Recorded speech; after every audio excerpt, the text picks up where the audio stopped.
La Segunda Guerra Mundial fue testigo de métodos de ejecución que revelan las prácticas de una época marcada por la violencia extrema. Uno de estos métodos, el ahorcamiento por suspensión, se utilizó con frecuencia en diversas circunstancias, desde ejecuciones judiciales hasta represalias políticas.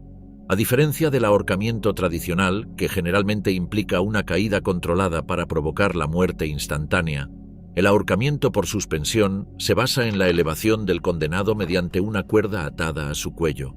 En lugar de ofrecer un final rápido, prolonga el sufrimiento del condenado, convirtiendo cada segundo en un tormento físico y psicológico, mientras que el ahorcamiento tradicional ha sido utilizado históricamente como un medio más humano.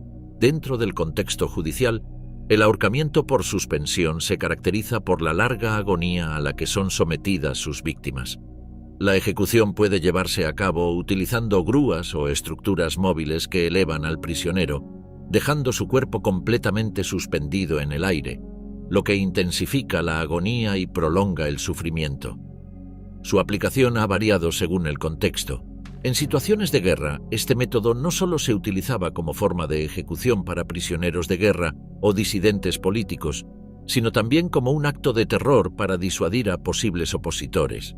La técnica puede clasificarse en dos categorías: suspensión completa, donde el cuerpo no toca ningún objeto, y suspensión incompleta, donde parte del cuerpo puede estar en contacto con una superficie.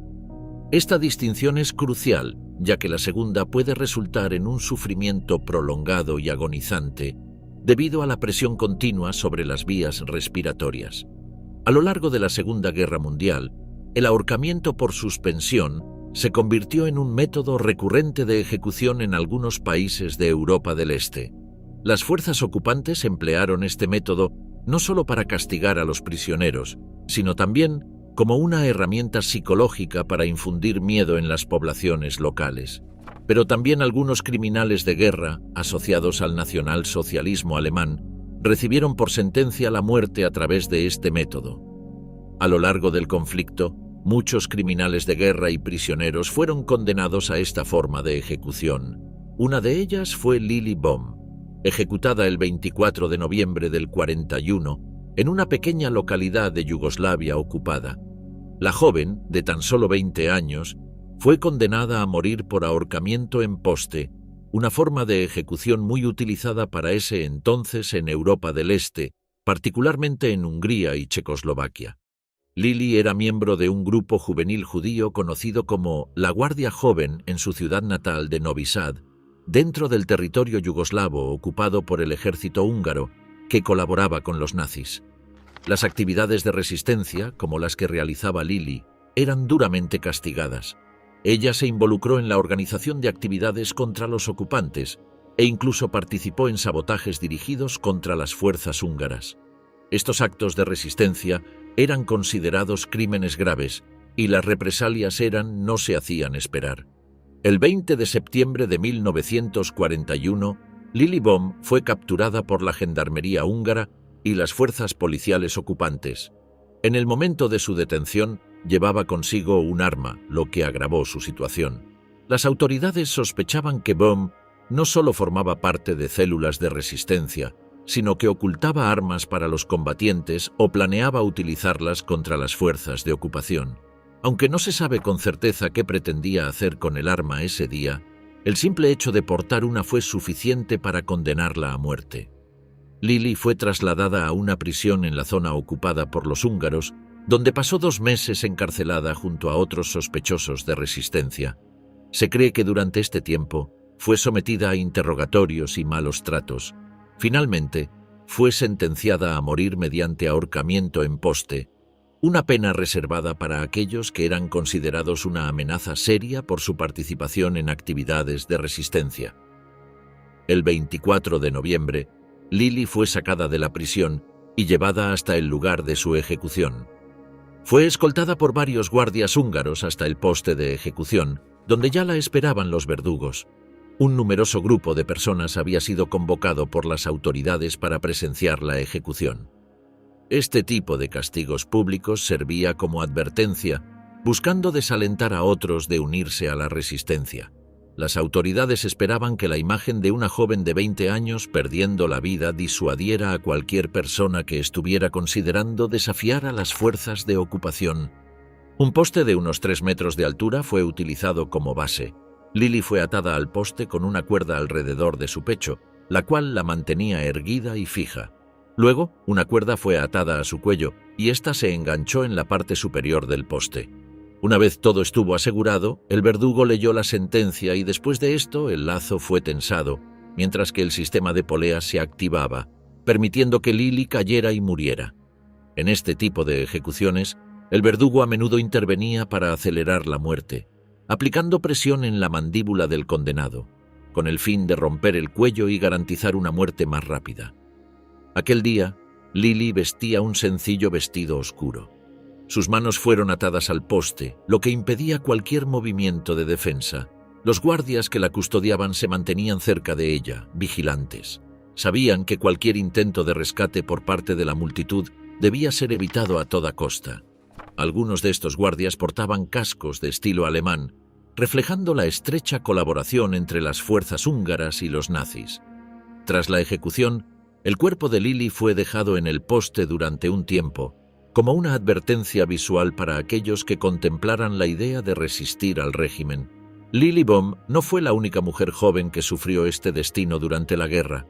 Muchas otras, a menudo acusadas de participar en actividades de resistencia, fueron ejecutadas de manera similar. Para las fuerzas del Eje, cualquier persona que pudiera estar involucrada en la resistencia era vista como una amenaza, sin importar su edad o género. Este método, aunque visto por algunos como más rápido que otros tipos de ejecución, seguía siendo un espectáculo brutal. Del librero al líder nazi, el ahorcamiento de Frank. A su vez, Karl Hermann Frank fue ejecutado el 22 de mayo de 1946 en la prisión de Pankráck, en Praga, tras haber sido juzgado y condenado por crímenes de guerra. Su vida y su ejecución están profundamente ligadas a su participación en las políticas nazis durante la ocupación de Checoslovaquia, en especial en el protectorado de Bohemia y Moravia. Frank se había involucrado en la política desde temprana edad, influenciado por el fervor nacionalista de su familia. Después de participar brevemente en el ejército durante la Primera Guerra Mundial, abrió una librería especializada en literatura nazi. Este negocio se convirtió en un centro de difusión de ideologías ultraderechistas en la región. En el año 38, con la firma del Acuerdo de Múnich, Alemania anexó los Sudetes y Frank fue designado como uno de los líderes principales de la región, ganando poder dentro de la estructura nazi. 3 años más tarde, tras la destitución de von Neurath, Frank trabajó en estrecha colaboración con Reinhard Heydrich, quien fue enviado a Bohemia y Moravia para reforzar las políticas de ocupación nazis. Juntos implementaron medidas draconianas contra la resistencia checa, lo que resultó en numerosas ejecuciones, encarcelamientos y deportaciones. Pero con el avance de las fuerzas aliadas en Europa y la derrota inminente de Alemania, Frank continuó ejerciendo su poder en Bohemia y Moravia hasta los últimos días de la guerra. A pesar de la desesperada situación militar de las fuerzas del Eje, Frank no mostró intención de rendirse fácilmente. En abril del 45 emitió un mensaje de radio en el que prometía aplastar cualquier levantamiento en Praga y dejó claro que no dudaría en emplear la violencia para mantener el control. De hecho, ordenó disparar contra multitudes que celebraban la llegada de las tropas aliadas, lo que causó caos y muerte en las calles. Sin embargo, el 9 de mayo, cuando las fuerzas estadounidenses se acercaban a su posición, Frank huyó a Pilsen, donde finalmente se rindió a los estadounidenses. Fue inmediatamente arrestado y en los meses siguientes extraditado a Checoslovaquia para enfrentar cargos por crímenes de guerra. El año siguiente fue juzgado por el Tribunal Popular de Checoslovaquia. Los cargos en su contra incluían crímenes de guerra, crímenes contra la humanidad y, en particular, su participación en la destrucción del Lídice y otras acciones de dudosa ética cometidas durante su administración del protectorado de Bohemia y Moravia. El juicio fue ampliamente seguido por la población checa, especialmente por los sobrevivientes y las familias de las víctimas de las represalias nazis. Entre los testigos del juicio se encontraban viudas de Lídice y otros ciudadanos checos que habían sufrido bajo las políticas de Frank. Las pruebas presentadas en su contra incluyeron documentos, testimonios y registros que detallaban su implicación directa en las decisiones que llevaron a la muerte de miles de personas. El tribunal no tardó en encontrarlo culpable de todos los cargos. Fue condenado a muerte por su papel en las atrocidades perpetradas bajo su mandato. El 22 de mayo de ese año, Karl Hermann Frank fue ejecutado en la prisión de Pankrácz, en Praga. Su ejecución se llevó a cabo mediante ahorcamiento por suspensión, un método en el que se colocaba un lazo alrededor del cuello del condenado y luego se le dejaba caer desde una altura, provocando su muerte por estrangulación. Fue un evento público al que asistieron más de 5.000 personas. Muchos de ellos eran sobrevivientes o familiares de las víctimas de las políticas nazis en Checoslovaquia, quienes buscaban justicia y cierre para los crímenes cometidos durante la ocupación. La ejecución de Frank se llevó a cabo de manera ordenada. A pesar de las tensiones emocionales en el público, la seguridad fue estrictamente controlada para evitar disturbios. Frank fue llevado al patíbulo y, tras la lectura formal de su sentencia, la trampa se abrió, poniendo fin a la vida del que había sido uno de los principales artífices de la represión nazi en la región. La ejecución se llevó a cabo sin contratiempos y el lazo se ajustó alrededor de su cuello. Después de ser dejado caer, su cuerpo colgó inerte. En el momento de su ejecución, Frank estaba vestido con un uniforme desgastado de la guardia de élite nazi. Al ser conducido al lugar de la ejecución, mostró una actitud desafiante. Antes de ser ahorcado, pronunció sus últimas palabras afirmando: «Alemania vivirá, aunque nosotros no vivamos». Era una expresión que reflejaba su lealtad inquebrantable al régimen nazi, incluso en su último momento. Tras su muerte, se realizó una autopsia a su cuerpo y fue enterrado en una tumba sin marcar en el cementerio de Dablice, en Praga. Esta decisión simbolizó un tajante rechazo a sus acciones en vida. Nadie quería recordar lo que él representaba. La naturaleza pública de su ejecución sirvió como una forma de catarsis para muchos checos que habían sufrido bajo el régimen nazi, representando un momento importante en la justicia de posguerra por los crímenes cometidos durante la ocupación. Crueldad en nombre de Cristo. La justicia terrenal contra András Kun. András Kun fue un sacerdote católico romano húngaro, afiliado a la Orden franciscana. Durante la Segunda Guerra Mundial, se unió al Partido de la Cruz Flechada, profundamente involucrado con el gobierno nacionalsocialista alemán. Su papel en este periodo estuvo marcado por su implicación directa en la persecución y asesinato de judíos en Budapest. A pesar de ser un sacerdote católico, sus creencias religiosas no le impidieron participar activamente en las acciones violentas del régimen de Sálasi. La Cruz Flechada, siguiendo las directrices de la Alemania nazi, intensificó la deportación y exterminio de los judíos húngaros. Kun asumió el mando de un escuadrón de la muerte en Budapest, responsable de ejecutar actos atroces contra la comunidad judía. Bajo su mando, su escuadrón perpetró asesinatos de civiles, entre ellos pacientes y médicos en hospitales, personas que buscaban refugio en establecimientos supuestamente neutrales y aquellos que se escondían en el gueto de Budapest. En varias ocasiones, Kun llevó a cabo estos actos vestido con su atuendo clerical, lo que añadía un matiz particular a sus acciones, ya que pronunciaba frases muy peculiares antes de ordenar la ejecución de los prisioneros. «En nombre de Cristo, fuego». Era una de ellas. La decía sin desparpajos, seguro de lo que hacía.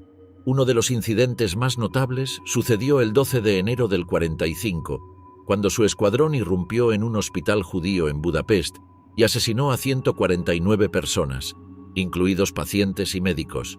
Además, Kun ordenó la detención y posterior ejecución del autor judío Erno Ligeti y su familia, entre muchas otras víctimas de su violencia sistemática. Pero ese mismo año, la capital húngara fue sitiada y, para febrero, la mayoría de los líderes del régimen húngaro ya habían huido o habían sido capturados. András Kun, quien seguía operando en Budapest, fue finalmente arrestado por las fuerzas soviéticas poco después de la caída de la ciudad.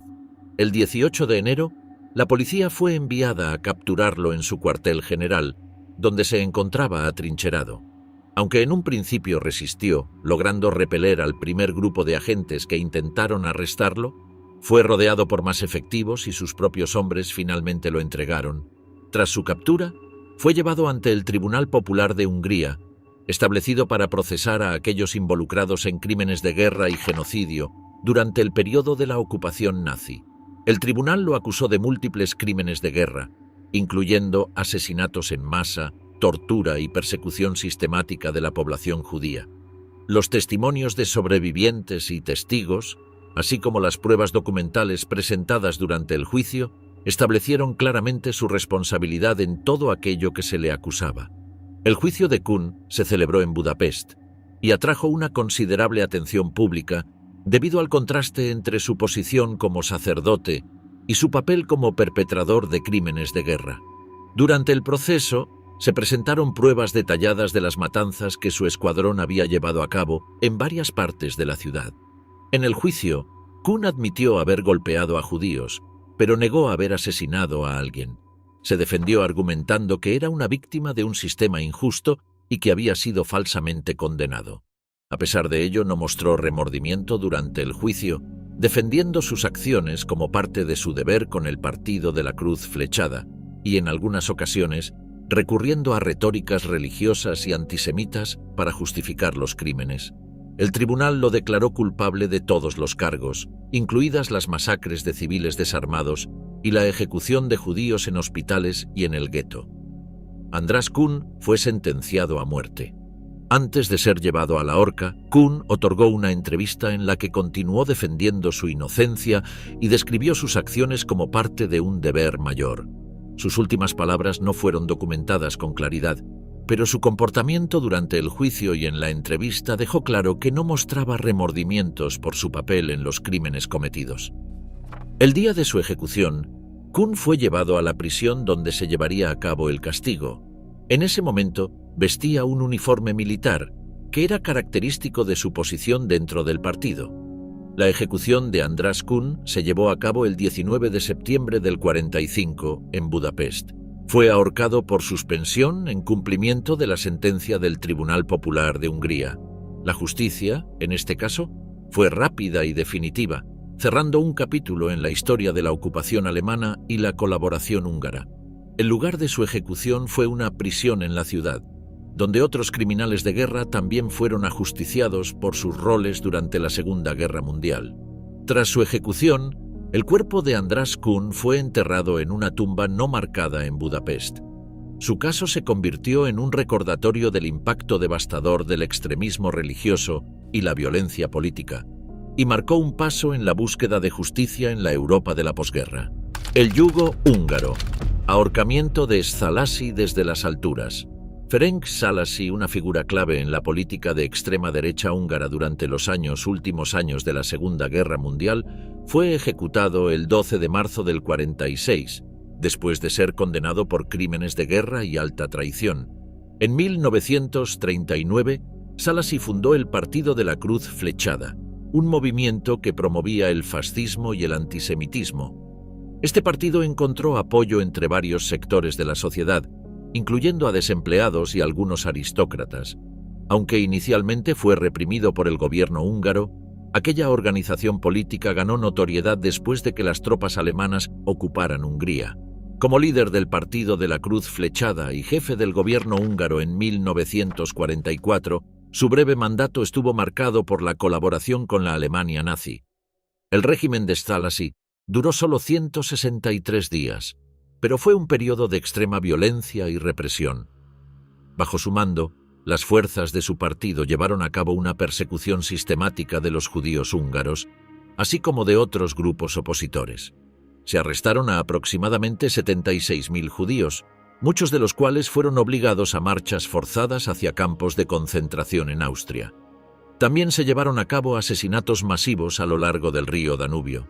Las víctimas, principalmente judíos, eran obligadas a descalzarse y luego ejecutadas a orillas del río, siendo arrojados sus cuerpos a las aguas.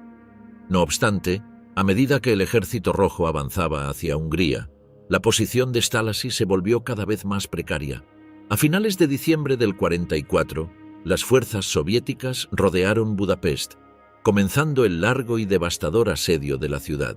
La situación se volvió insostenible para el gobierno de Szálasi, quien en lugar de enfrentarse al inminente colapso, decidió abandonar la capital, tomando como destino la ciudad de Szombathely, cerca de la frontera austriaca, y posteriormente a Viena.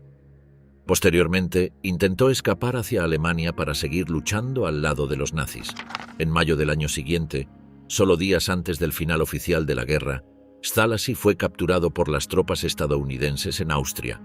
Su captura marcó el fin de su mandato y de su influencia política. Después de su captura, Szálasi fue extraditado a Hungría para enfrentar cargos de crímenes de guerra. En un clima de justicia y retribución tras la devastación de la Segunda Guerra Mundial, los nuevos gobiernos de Europa del Este, respaldados por los aliados, comenzaron a juzgar a los líderes políticos y militares responsables de los crímenes cometidos durante el conflicto. Szálasi fue llevado ante el Tribunal Popular de Hungría, donde se le imputaron cargos de alta traición y crímenes contra la humanidad, con un enfoque particular en su papel en la persecución de los judíos y la colaboración con los nazis. Durante su juicio se presentaron pruebas de los delitos cometidos por su régimen, incluyendo testimonios de sobrevivientes y documentación que mostraba su forma de gobernar. El tribunal concluyó que Szálasi fue responsable directo de la muerte de miles de personas y de la implementación de políticas que contribuyeron al genocidio y la destrucción en Hungría. En marzo del 46 fue condenado a muerte por sus crímenes. El 12 de ese mismo mes, Szálasi fue ejecutado por ahorcamiento, una práctica común para los criminales de guerra en la época. Sin embargo, el tipo de ahorcamiento que se utilizó, conocido como ahorcamiento por suspensión, provocaba una muerte lenta y dolorosa, en lugar de la rotura rápida del cuello menos traumática para el sentenciado. Siguiendo este procedimiento, fue atado a un poste vertical con un lazo colocado alrededor de su cuello. Mientras estaba sujeto, se retiraron los escalones de debajo de él, lo que probablemente provocó que luchara antes de morir. Vestía un uniforme militar que reflejaba su pasado como soldado y líder político. A medida que se acercaba el momento, un sacerdote católico le ofreció los últimos sacramentos. Sus últimas palabras no están bien documentadas, lo que ha llevado a especulaciones sobre su estado mental y emocional en esos momentos finales.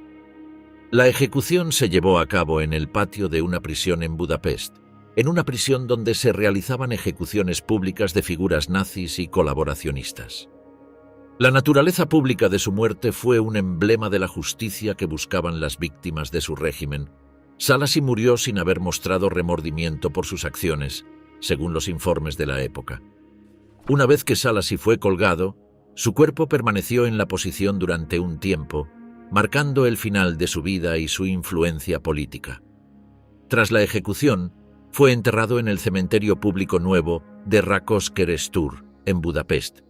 Su tumba se encuentra en un lugar no marcado, lo que simboliza el deseo de las nuevas autoridades de oscurecer su memoria y de no dejar rastro de sus acciones. No obstante, surgieron afirmaciones de que su identidad podría haber sido falsificada por las autoridades tras su muerte, lo que ha sido objeto de debate entre historiadores. A medida que Hungría se reconstruía después de la guerra, su ejecución se convirtió en un símbolo de la condena a aquellos que habían colaborado con los nazis y habían perpetrado crímenes contra la humanidad. Un enfermo sometido a la justicia, Daluege y su sentencia por crímenes de guerra.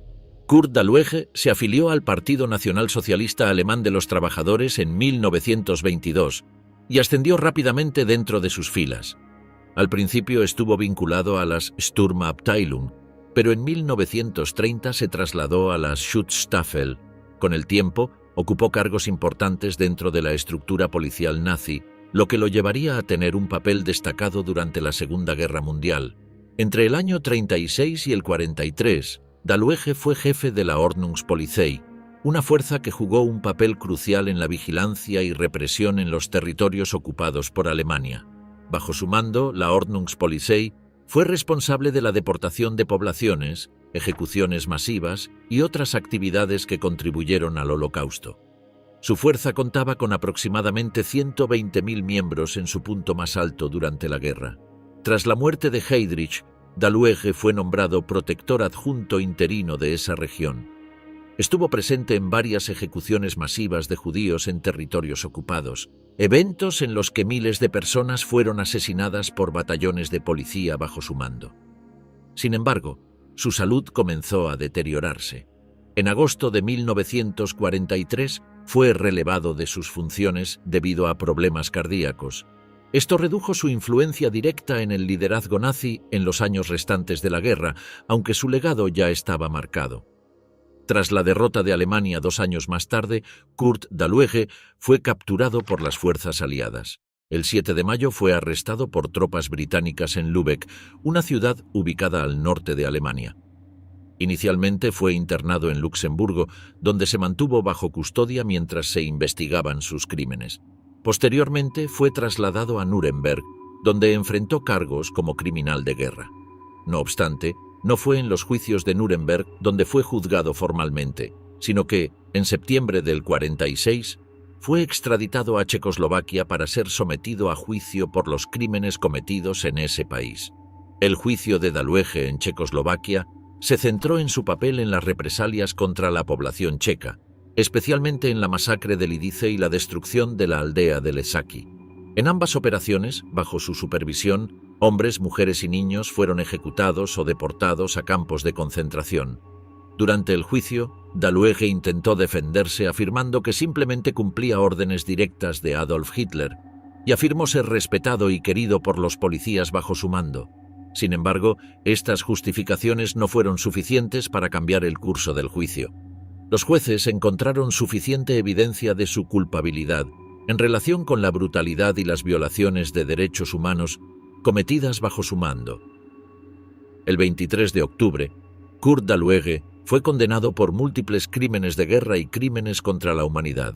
Entre los cargos que se le imputaron estaba su participación directa en las deportaciones y ejecuciones masivas en territorios ocupados, así como en las represalias contra la población civil en Checoslovaquia. La condena fue la pena de muerte. Al día siguiente, Daluege fue ejecutado por ahorcamiento en el patio de la prisión de Pankrak, en Praga. Para encontrarse con su final, fue conducido al lugar de su muerte vestido con un uniforme militar, que simbolizaba su estatus en el régimen nazi. Antes de su ejecución, Daluege hizo una última declaración en la que reiteró su inocencia y continuó defendiendo su postura de que solo había seguido órdenes. La ejecución se realizó en público, lo que atrajo a una multitud de cientos de personas, incluidos exguardias y otros testigos. La naturaleza pública de su ejecución fue vista como un recordatorio de los horrores que se viven durante la guerra y formó parte de un esfuerzo más amplio por hacer responsables a los criminales de guerra tras el final de la Segunda Guerra Mundial. El método utilizado para su ejecución consistió en izarlo hacia un poste antes de soltarlo, lo que provocó la dislocación de su cuello. Una vez ejecutado, el cuerpo de Daluege fue enterrado en una tumba no marcada en un cementerio de Praga. Su muerte también marcó un punto de inflexión en la memoria colectiva de la sociedad checoslovaca que buscaba cerrar las heridas dejadas por la ocupación nazi. Aunque su vida terminó en la horca, su legado continuó generando debates sobre la culpabilidad y la responsabilidad de aquellos que, como él, desempeñaron papeles clave en el aparato de opresión del Tercer Reich. Endre y el nacionalsocialismo húngaro, radicalismo y caída de un cómplice. La carrera política de László Endre se caracterizó por su participación en organizaciones nacionalistas de derecha, especialmente en el Magyar Országos Védő Egyesület, donde adquirió notoriedad por sus prácticas de dudosa ética. A lo largo de los años, se le atribuyeron problemas de salud relacionados con la sífilis, lo que pudo haber influido en su comportamiento.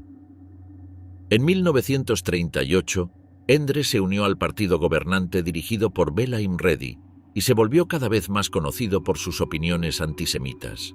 Argumentó que las leyes antijudías existentes eran insuficientes e impulsó restricciones adicionales a la vida de esa comunidad, tales como la prohibición de que accedieran a playas públicas y su exclusión de ferias y eventos públicos. Tras la ocupación nazi de Hungría en marzo de 1944, fue nombrado secretario de Estado en el Ministerio del Interior, bajo el mando del ministro Andor Járos. En esta posición, fue fundamental en la orquestación de la deportación de judíos húngaros. Junto a László Baki y Adolf Eichmann, Endre facilitó la deportación de más de 400.000 judíos, la mayoría de los cuales fueron enviados a Auschwitz, donde acabaron asesinados. Sus acciones generaron críticas incluso dentro del propio gobierno húngaro. El regente Miklós Horthy buscó destituirlo debido a sus excesos, pero Endre volvió brevemente al poder tras la deposición de Horthy por parte de los nazis más adelante ese año. Durante el tiempo que estuvo en el poder, Endre supervisó inspecciones en guetos y la exigencia de un estricto cumplimiento de las deportaciones, lo que hizo que Hungría fuera uno de los últimos países de Europa en experimentar deportaciones tan extensas durante el Holocausto. Tras la derrota de Alemania en la guerra, Endre trató de huir hacia Austria, pero fue capturado por tropas estadounidenses en octubre de 1945 y regresado a Hungría. Fue arrestado como parte de los esfuerzos más amplios para responsabilizar a quienes habían cometido crímenes de guerra. En realidad, las nuevas autoridades húngaras iniciaron juicios contra aquellos que habían sido cómplices de los crímenes del régimen nazi. Las autoridades húngaras, así como la sociedad civil, enfrentaron el reto de recordar y honrar la memoria de las víctimas del Holocausto mientras se sentaban las bases para un futuro en el que tales atrocidades no volvieran a repetirse. Su juicio tuvo lugar a finales de ese año y 5, donde fue acusado de crímenes contra la humanidad debido a su notable participación en la deportación y exterminio de judíos húngaros durante la ocupación nazi. Las pruebas en su contra incluyeron órdenes directas que llevaron a la deportación de más de 400.000 judíos a campos de concentración, principalmente a Auschwitz. Endre argumentó que sus acciones eran parte de una política de Estado y que simplemente estaba cumpliendo órdenes. También alegó que había actuado en el mejor interés de Hungría, justificando su colaboración con el Tercer Reich como potencia mundial. Ninguno de estos argumentos sirvió para absolverlo de su responsabilidad. El 18 de diciembre, Endre fue declarado culpable y sentenciado a muerte. Su ejecución se llevó a cabo el 29 de marzo de 1946 en Budapest, Hungría, casi 3 meses después. Antes de ser ejecutado, no mostró ningún tipo de remordimiento por sus acciones. En sus últimos momentos, se le oyó declarar que había actuado en beneficio de su país y del bien de sus compatriotas. Sus palabras reflejaron una defensa de su conducta y una negación de cualquier responsabilidad por los crímenes cometidos, defendiendo su actitud ante los tribunales meses atrás. Ese día estaba vestido con un uniforme militar, lo que era característico de su rango como funcionario de alto nivel. La ejecución se llevó a cabo mediante el método de ahorcamiento por suspensión, que implicaba atar a Endre a un poste vertical. Se le colocó un lazo alrededor del cuello y al soltar el soporte que lo mantenía en pie, su caída provocó una muerte por estrangulación que se caracterizaba por su lentitud. Este método causaba un sufrimiento prolongado antes de la muerte definitiva. Después de su ejecución, el cuerpo de László Endre fue enterrado en una tumba no marcada en Budapest.